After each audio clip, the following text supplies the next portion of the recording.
A shiver wriggled its way down my spine as I eased my way into the opening of the large metal drainage pipe.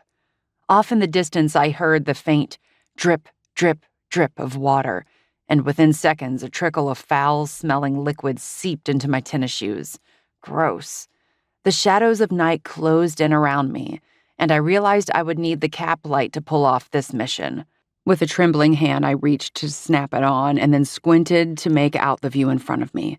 Narrow, dark, creepy, and wet.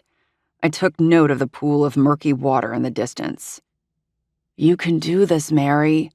My little pep talk didn't exactly instill confidence, but hey, sometimes a girl just needed to hear someone cheering her on, even if the voice was her own and happened to echo off a metal drainage pipe under the shadows of darkness. I did my best to press back the lump in my throat as I stooped a little lower and then willed myself forward in an awkward, spider-like crawl. The first couple of feet, yeah, I managed those pretty well in a crouched position. After that, not so much. The passage tightened and I dropped to my hands and knees, ready to brave the water and the dark shadows ahead.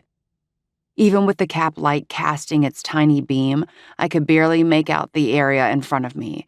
Instead, I had no choice but to trust my instincts. And my nose. Ick, what was that? "Here, puppy," I called out, my voice a trembling mess. "Make this easy on me, sweet puppy."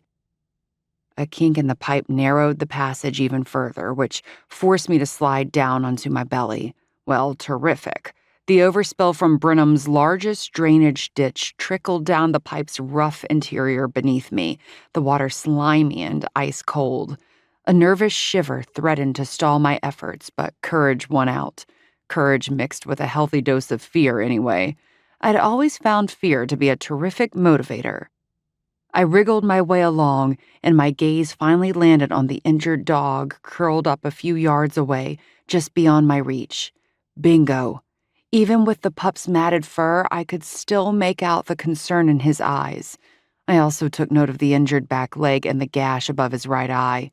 This little guy would require a lot of effort to rehab, but my work as a vet tech had prepared me for that. First, though, I had to win this sweet pup's trust and pull him from this makeshift home he'd created for himself in this pipe. Then the rest of the pieces would fall into place. "It's okay, baby."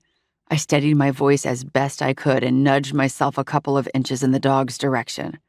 "I promise I'm not here to hurt you, just the opposite, in fact."